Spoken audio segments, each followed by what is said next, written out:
5, 4, 3, 2, 1, 0.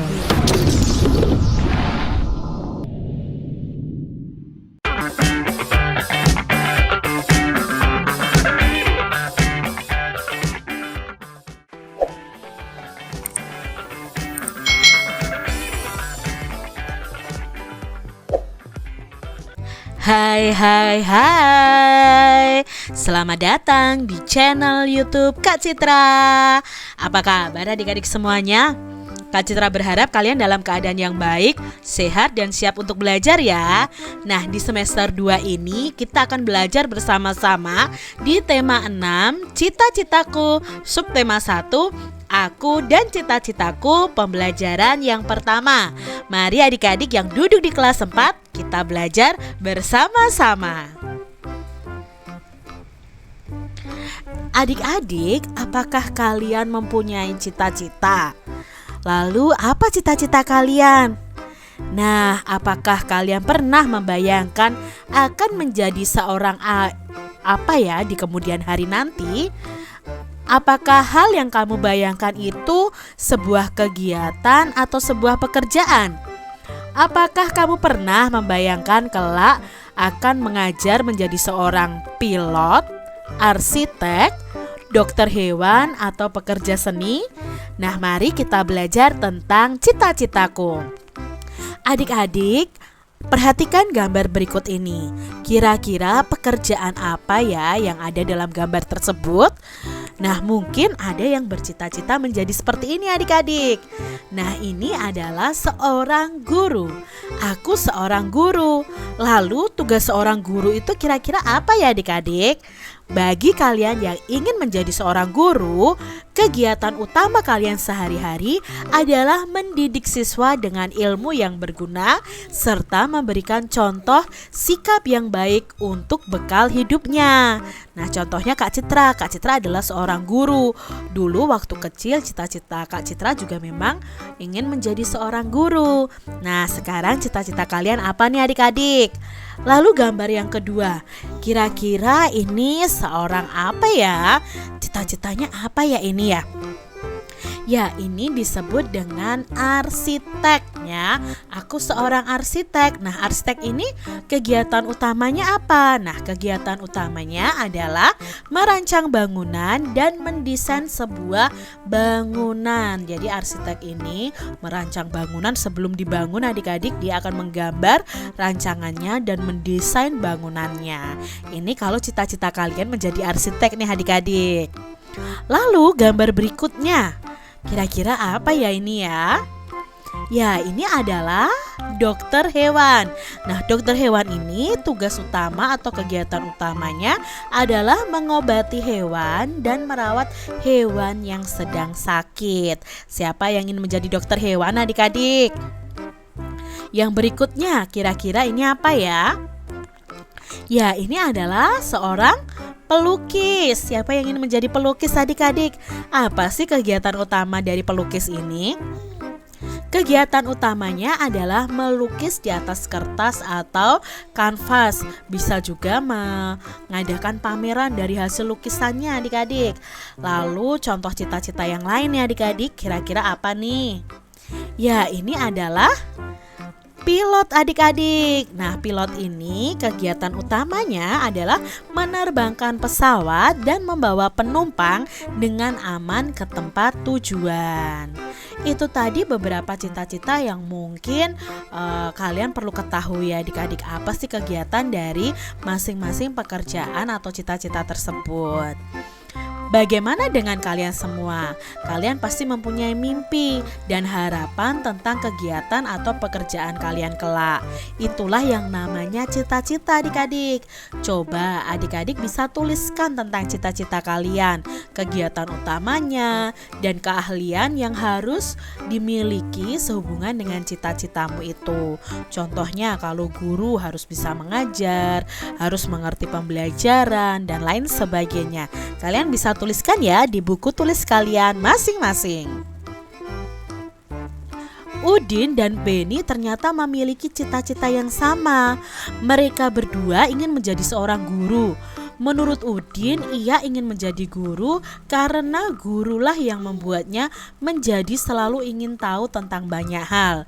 Udin menunjukkan sebuah tulisan dari sebuah majalah untuk menjelaskan pendapatnya tentang guru. Nah, ini adalah tulisan tersebut. Tulisan ini disebut dengan puisi yang berjudul Cita-Citaku. Dengarkan ya, Kak Citra akan membacakan puisi tersebut. Cita-citaku. Anganku melayang ke masa depan. Aku ingin menjadi seorang guru. Guru adalah pejuang ilmu di garis depan. Guru tanpa pamrih berbagi ilmu. Aku akan berusaha mencapai cita-cita. Tak akan lelah aku mencari ilmu. Takkan aku bertapangku tangan saja demi tercapainya cita-citaku. Itu tadi puisi yang berjudul Cita-Citaku.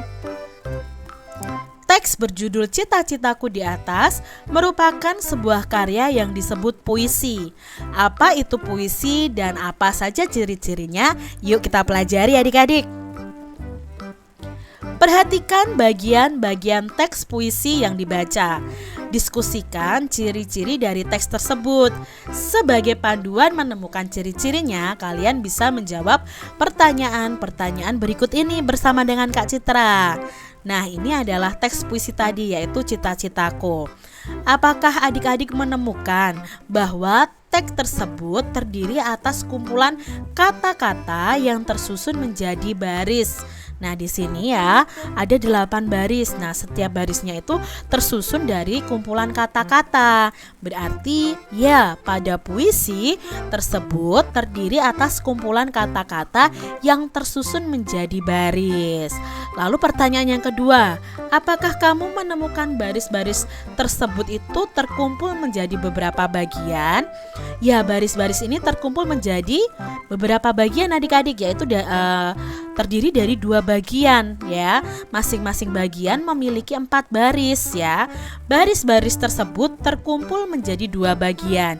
Nah, setiap bagian ini disebut dengan bait. Jadi satu bait ini terdiri dari 4 baris.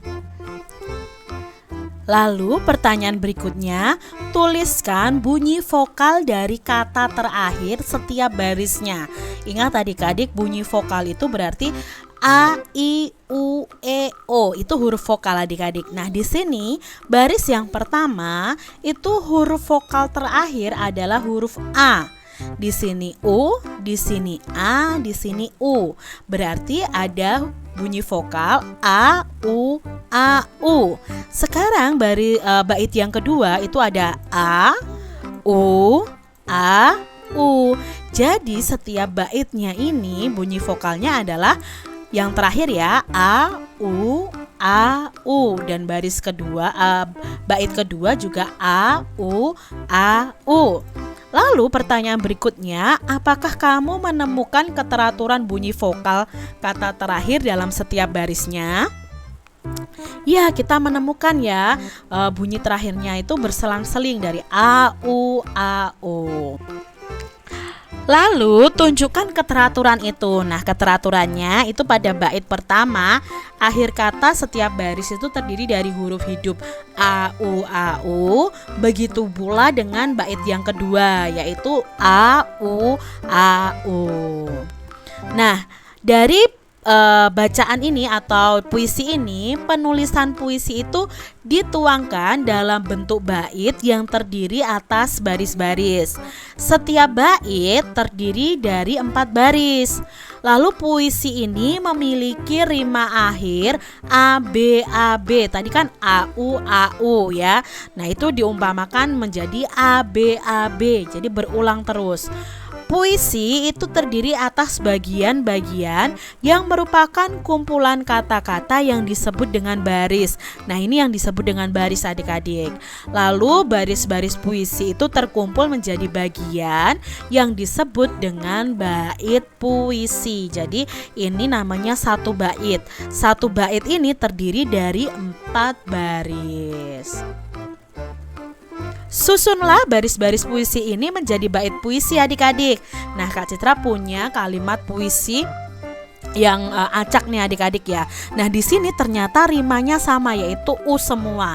Jadi kalian bisa mengubah susunannya sesuai dengan apa yang menjadi pemikiran kalian. Contohnya di sini adik-adik, Kak Citra susun menjadi seperti ini.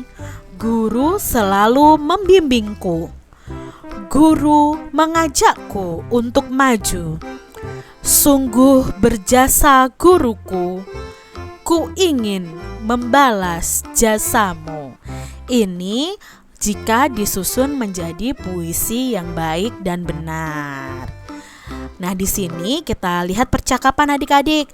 Apakah aku bisa mengubah susunan baris dalam puisi itu ya? Menurutku seharusnya bisa, Lani, asalkan maknanya kurang lebih sama. Kenapa, Lani? Betul juga, aku ingin menyusun puisi sendiri tentang cita-citaku. Benarkah? Apa cita-citamu, Lani? Aku senang dengan hewan.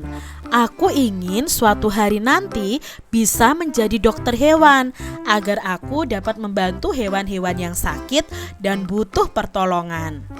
Wah, hebat juga cita-citamu. Kebetulan aku punya beberapa hewan peliharaan di rumah.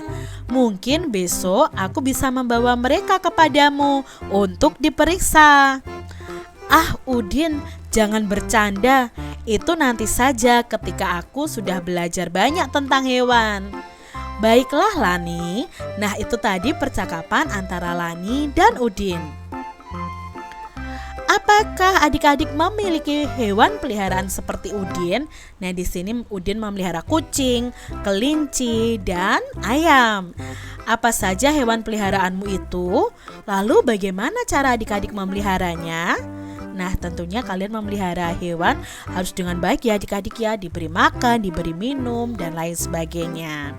Amatilah hewan peliharaan di sekitarmu. Apakah hewan peliharaan itu mempunyai anak? Nah, kalau di sini gambarnya ya, ini kucing mempunyai anak, kelinci juga, lalu ayam juga mempunyai anak. Gambar-gambar tersebut menunjukkan bahwa ada anak-anak hewan dan ada hewan yang sudah dewasa. Artinya hewan-hewan tersebut itu mengalami pertumbuhan. Nah, ada tahapan-tahapan yang dilalui oleh hewan itu dari anak-anak hewan menjadi hewan dewasa. Jadi ketika mereka dilahirkan biasanya tidak langsung besar adik-adik.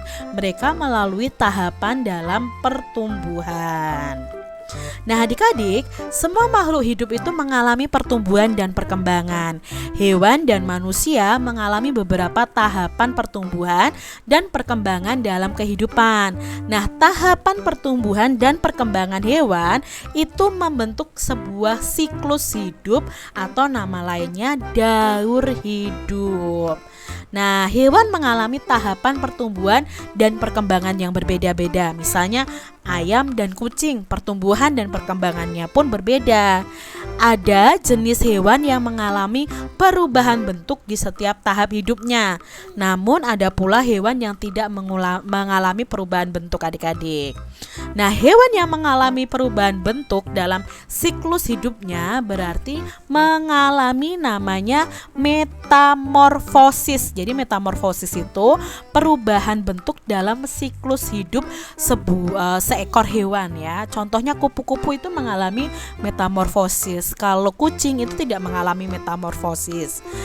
Di antara hewan yang mengalami metamorfosis, ada yang mengalami perubahan bentuk pada setiap tahapnya. Ada juga yang tidak, adik-adik. Nah, hewan yang mengalami perubahan bentuk pada setiap tahap pertumbuhan dan perkembangannya itu disebut metamorfosis sempurna. Sedangkan hewan yang mengalami perubahan bentuk hanya pada tahap tumbuh kembangnya dinamakan mengalami metamorfosis yang tidak sempurna. Nanti akan kita pelajari lebih lanjut di pembelajaran selanjutnya tentang metamorfosis ini. Nah, sekarang susunlah tahapan pertumbuhan dan perkembangan hewan pada gambar berikut ini. Kita bisa memberi nomor dengan urutan yang benar. Nah, kalau kucing ini mengalami pertumbuhan dan perkembangan tetapi tidak metamorfosis, berarti tidak mengalami perubahan bentuk, hanya mengalami pertumbuhan ya, dari kecil sampai dewasa itu tidak ada perubahan bentuk apapun adik-adik. Awalnya itu dari anak kucing ya, nomor 1 ini anak kucing, lalu menjadi kucing remaja dan menjadi kucing dewasa. Nah, siklus hidup ini tanpa metamorfosis. Sebagian besar hewan itu mengalami daur hidup tanpa metamorfosis. Daur hidup tanpa metamorfosis ini tidak mengakibatkan perubahan bentuk tubuh yang sangat berbeda. Beberapa contoh hewan yang tidak mengalami metamorfosis adalah ayam, kucing, kambing, ikan, dan burung.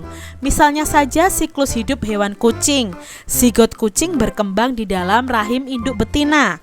Setelah beberapa waktu anak kucing lahir dan menjadi kucing muda. Lalu kucing muda menjadi kucing dewasa yang organ reproduksinya telah siap melakukan fertilisasi. Nah, jika fertilisasi terjadi, maka akan kembali terbentuk zigot atau bayi kucing di dalam perut.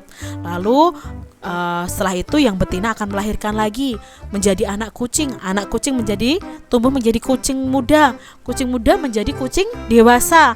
Yang betina siap untuk fertilisasi lagi ya, lalu dia akan melahirkan seorang anak kucing lagi, begitu seterusnya. Itu yang disebut dengan daur hidup. Nah, daur hidup kucing ini disebut daur hidup tanpa metamorfosis. Sekarang ada gambar ayam. Nah, ayam ini juga termasuk hewan yang tidak bermetamorfosis. Dia hanya melakukan perubahan ya. Perubahan itu pada awalnya hanya telur ya, tapi di dalamnya itu sudah ada anak ayamnya. Nah, pertama itu telur lalu menetas menjadi anak ayam. Anak ayam bertumbuh dewasa menjadi ayam muda, lalu menjadi ayam dewasa. Nah, siklus hidup ayam itu dimulai dari telur lalu menjadi anak ayam, lalu ayam muda, dan menjadi induk ayam atau ayam dewasa. Itu tadi siklus hidup kucing dan ayam. Nah, demikian tadi adik-adik pembahasan kita di tema 6, cita-citaku, subtema 1, aku dan cita-citaku, pembelajaran yang pertama. Semoga video pembelajaran ini bermanfaat untuk adik-adik semuanya. Dan sampai jumpa lagi di video pembelajaran Kak Citra selanjutnya. Tuhan memberkati.